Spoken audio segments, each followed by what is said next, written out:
जैसे बादलों में बिजली चमकती है और छिप जाती है, ऐसे जो तुच्चे लोग होते हैं, लुच्चे तुच्चे,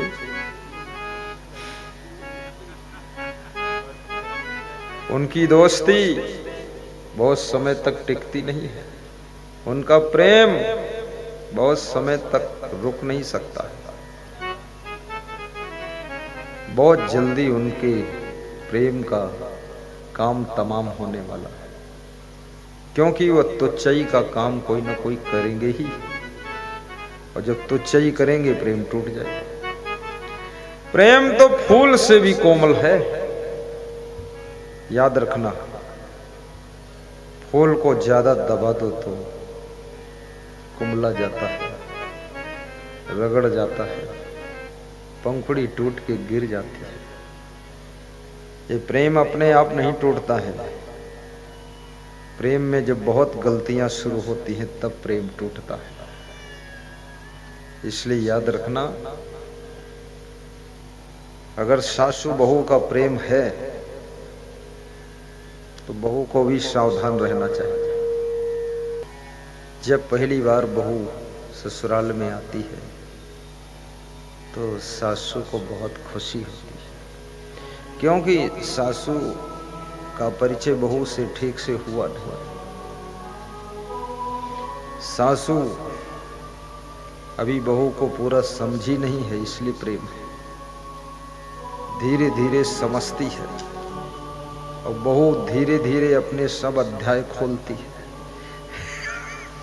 पहले सुंदर कांड खोलती है,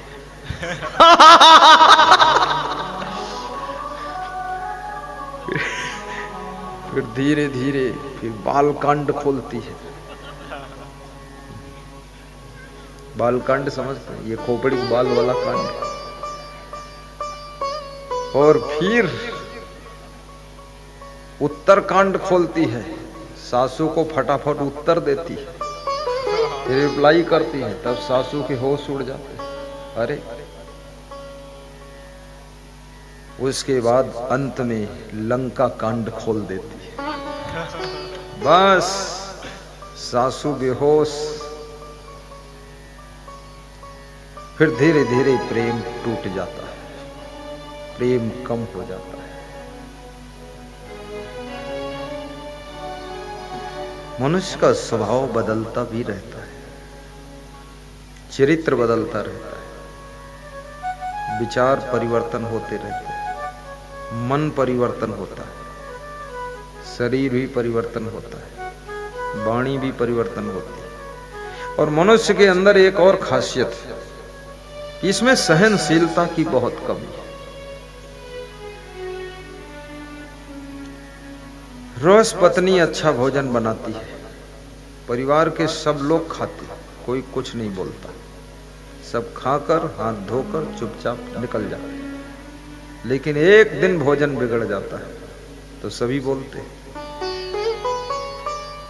रोज अच्छा बन रहा था, कोई धन्यवाद नहीं दे रहा। एक स्त्री 20 साल से भोजन बनाती थी, खिलाती थी, सब खाते थे, निकल जाते थे, कोई बोलता नहीं था।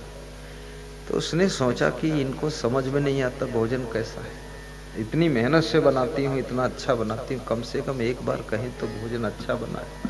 काम करने वाले के मन में ये प्यास रहती है कि कोई जरा मेरे काम की भी सराहना करे। और याद रखना, जब काम करने वालों के काम की तुम सराहना करते हो तो काम करने में जो उनको थकान आती है वो थकान मिट जाती है और ताजी मुस्कान पैदा हो जाती है।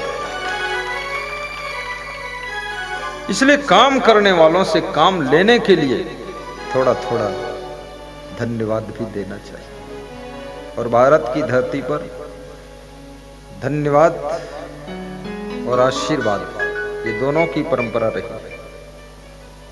छोटे लोग बड़ों को धन्यवाद देते हैं और बड़े लोग छोटों को आशीर्वाद देते हैं। लेकिन ये धीरे धीरे दोनों परंपराएं लुप्त होती जा रही हैं, कम होती जा रही हैं, खत्म होती जा रही है।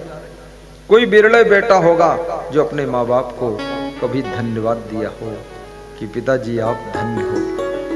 बस एक दिन बेटा मुड़कर खड़ा होता है और बाप से कहता है, तुमने जिंदगी में किया क्या? कुछ भी ढेर नहीं लगाया, बेकार टाइम पास किया।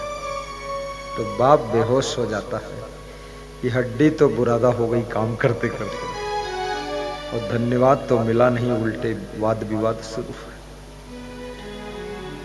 कभी कभी अपने माता पिता को भी धन्यवाद दीजिए, और कभी कभी अपनी वाइफ को भी धन्यवाद दीजिए। पति पत्नी के बीच में कौन बड़ा है कौन छोटा है, ये कौन फैसला करेगा? ये सब फैसला स्त्रियां कर देगी। अब आजकल की पढ़ी लिखी स्त्रियां कितनी ऐसी भी हैं जो पति को अपना नौकर मानती है, ज्यादा पढ़ी लिखी है, पति को पानी देने में शर्म लगती है, और कहती भी हैं, आवा फैशन का जमनवा, सासु कैसे सपरी, आवा फैशन का जमनवा, आवा फैशन का जमनवा, सासु कैसे सपरी, आवा फैशन का जमनवा। बड़े घरन की लड़की मैं हूँ, विद्याचार्य पढ़ी, और लगी कहारिनी हमरे घर माँ, कबहु न काम करी, अब फैशन का जमनवा, सासु कैसे सबरी, अब फैशन का जमनवा। नेपाल तरफ का गीत है। पति हमारे इंटर तक है, मैं हूँ बीए पढ़ी, पति हमारे इंटर तक है, मैं हूँ बीए पढ़ी, अरे कैसे उनको पानी देई, मारे शर्मन मरी, अब फैशन का जमनवा, सासु कैसे सपरी, अब फैशन का जमनवा, सासु कैसे सपरी। शिष्य कितना ही विद्वान हो, कितना ही बुद्धिमान हो, लेकिन हमेशा गुरु ही बड़ा होता है, शिष्य बड़ा नहीं माना जाता। शिष्य गुरु के चरणों में पड़ा है, गुरु बड़ा है, और गुरु के चरणों की धूल उसको मिलती है, तो वो शिष्य महान बनता है। शिष्य को कभी अहंकार नहीं करना चाहिए कि मैं बहुत अच्छा प्रवचन सुना लेता हूँ, अरे हमारे गुरु जी का तो कुछ अक्ल ही नहीं। अरे अक्ल छोड़, जो माली वाटिका लगाता है तो वाटिका में फूल खिलते हैं, माली के हाथों में फूल नहीं खिलते। लेकिन माली ना होता तो वाटिका न होती, गुरु न होता तो तुम्हें आत्मा का बोध कौन कराता, तुम शिष्य किसके बनते, तुम भटक जाते न जाने कहां कहां, संसार में दुर्गुणों में फंस जाते। इसलिए गुरु की यही बलिहारी है कि आपको उसने रास्ता बता दिया, और रास्ता बताने वाला हमेशा महान होता है। ऐसे शास्त्रों में तो पति को बड़ा स्थान दिया गया है, पत्नी को सेकंड स्थान दिया गया है। लेकिन ये बात कहने से कुछ पत्नियां नाराज हो जाएं तो गुरु जी को भी महंगा पड़ जाए।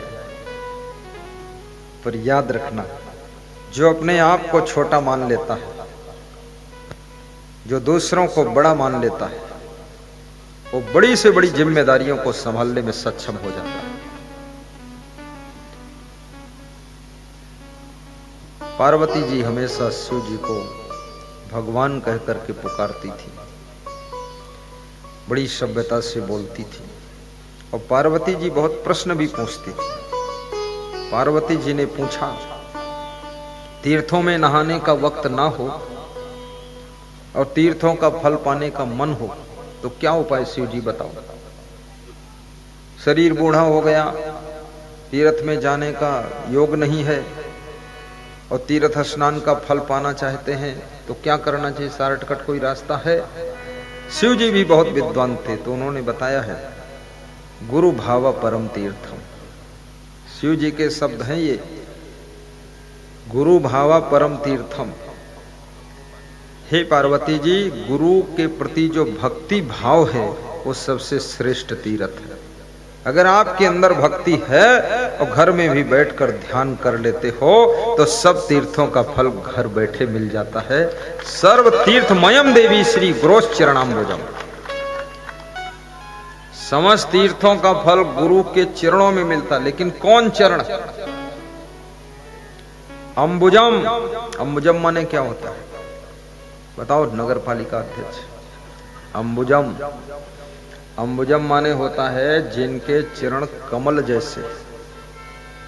कमल जैसे कैसे होते हैं? कमल के फूल जैसे कोमल? हाँ, ये नहीं। जैसे कमल जल में रहता है लेकिन उसकी जड़ कीचड़ में है, तना पानी में है, पर कमल का फूल कीचड़ और पानी से अलग रहता है। इसी प्रकार से जो माया के कीचड़ से और मोह के जल से जिनकी जिंदगी अलग हो चुकी है, वह गुरु के चरण अंबुज के समान है, कमल के समान है, और उनके चरणों की भक्ति करोगे तब तीर्थों का फल मिलेगा। इसे भारत देश में तो गुरु भी बहुत है, यहां गुरुओं की कमी नहीं है, चेलों की कमी हो चुकी है। चेले कम है। हाँ, बहुत सारा ऐसा ऐसा गुरु है, गुरु घंटाल गुरु पूरा गुरु भी बीड़ी पीता है और चेला सिगरेट पीता है।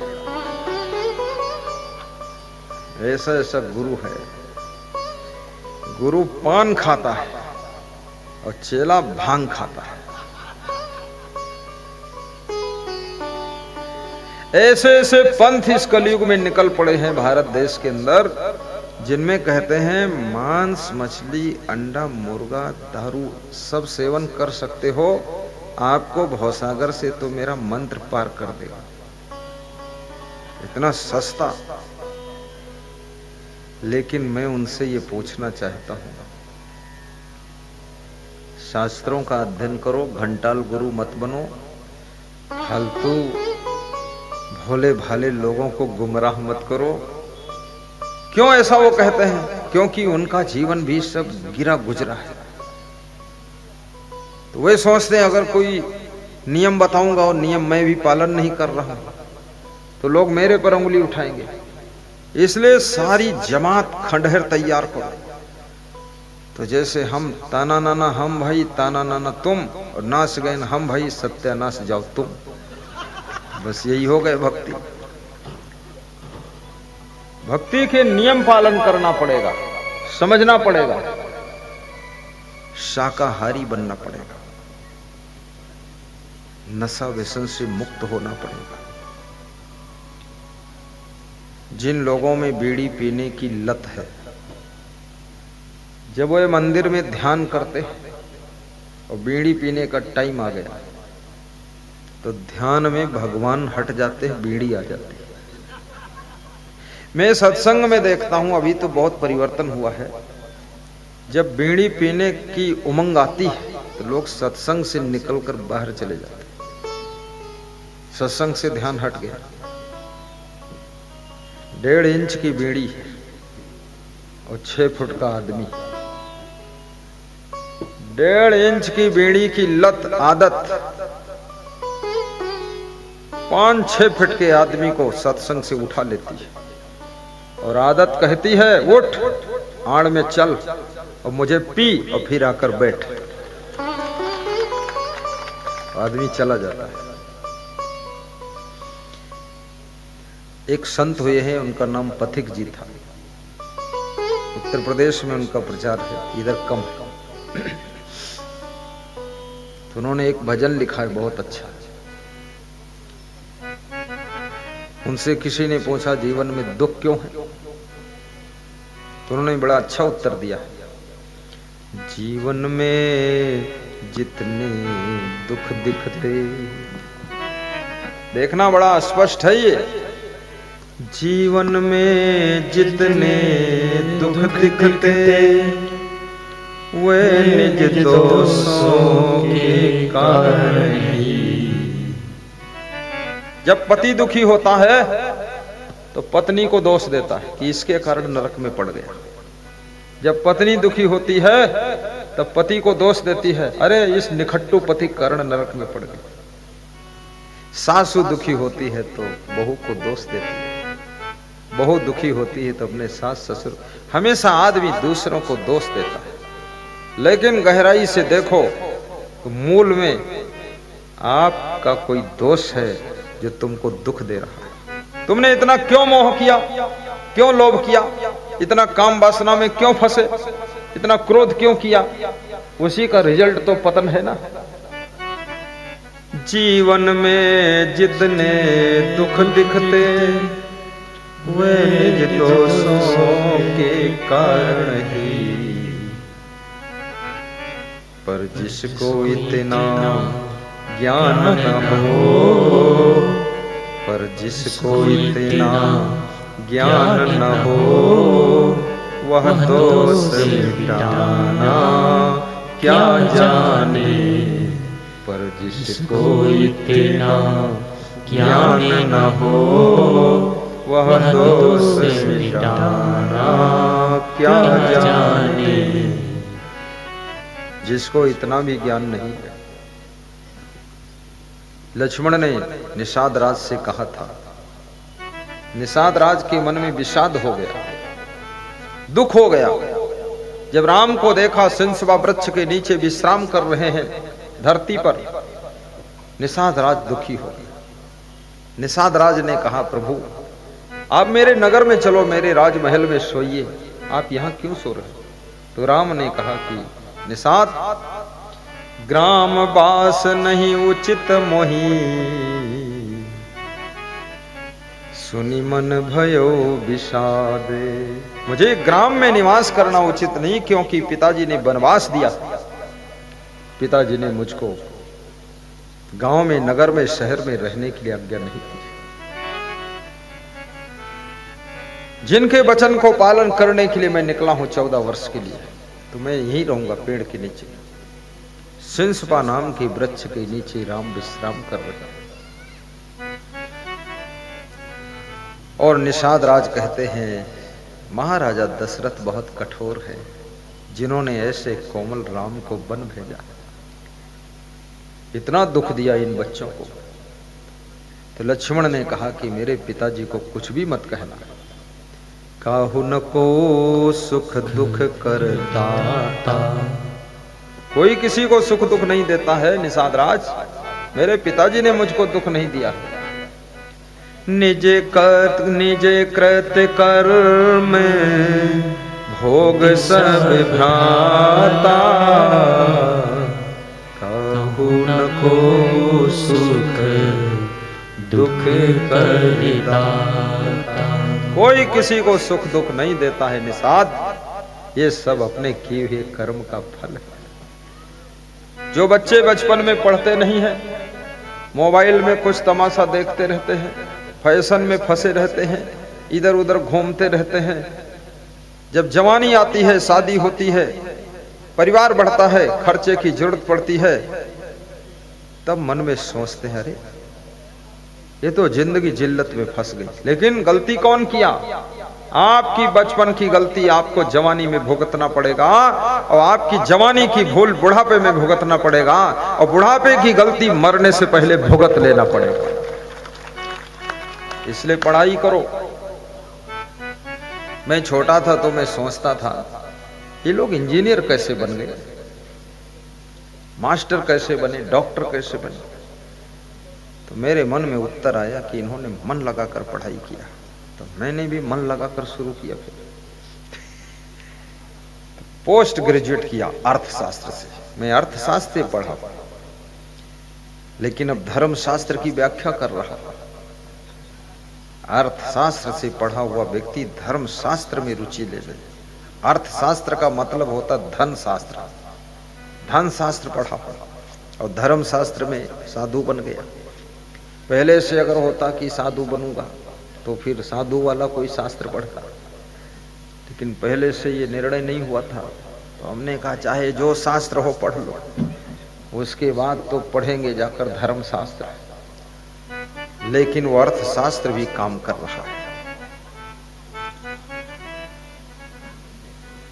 आपका कर्म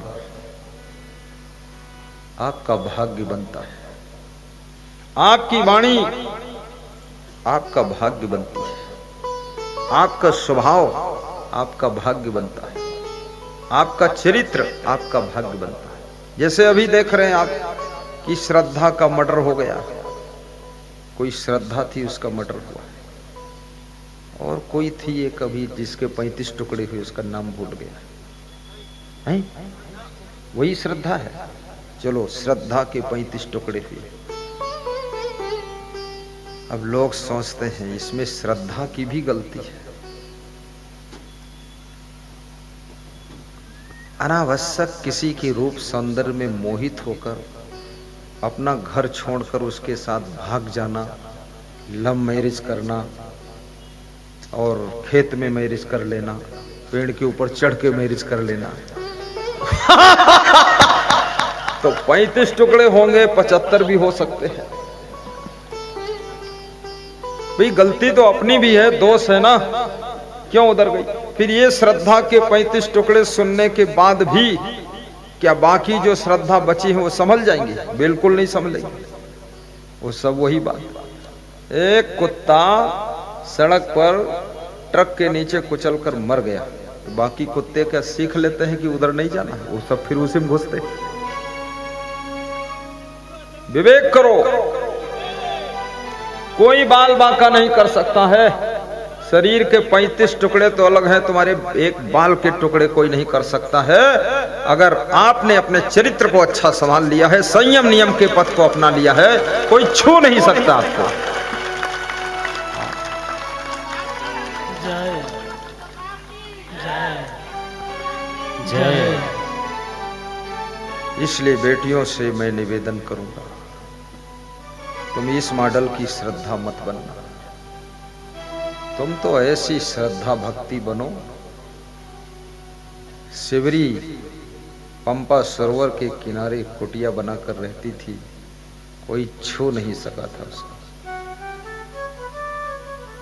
लक्ष्मण रेखा के अंदर जब रावण पांव बढ़ाता था तो आग में जल जाता था, तुरंत आग पैदा होती। तेज था सीता जी का और लक्ष्मण की रेखा।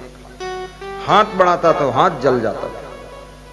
लेकिन जब उस रेखा से सीता जी बाहर आ गई तो फट से रावण ने पकड़ लिया, उठा लिया। याद रखना, नियम संयम की रेखा के अंदर जब तक आप हैं, कोई आपको छू नहीं सकता, वो भस्म हो जाएगा। यही लक्ष्मण रेखा है। मर्यादा की रेखा में जब तक आप हैं, कोई कुछ नहीं। टुकड़ा तो करना अलग है, वो खाक हो जाएगा। सभी बेटियों से मैं कहूंगा, आपसे कोई भूल होगी, बेटों से भी कहूंगा आपसे कोई चूक होगी, आपके माँ बाप, आपके भाई बहन को बहुत गहरा दुख होगा। इसलिए ये इंद्रियों के भोगों में कोई लड्डू नहीं रखे हैं। राजा भर्तृहरि उज्जैन नगरी के 3 रानियां थी, पट रानियां थी और अलग से और नौकरानियां थी। उसके बाद भी सुख नहीं मिला। तब उन्होंने भक्ति का मार्ग पकड़ा था, साधु बन गए, कमंडल लेकर निकले थे। ये इंद्रियों के भोगों में सुख नहीं है, ये पक्का विश्वास कर लेना। अभी बॉम्बे की एक माता जी कह रही थी, ये चमड़ी के भोगों में कोई सुख नहीं, इसमें अज्ञानता बस फंस गए तो फंस गए, नहीं तो सुख अगर है तो केवल भक्ति भजन में ही सुख है।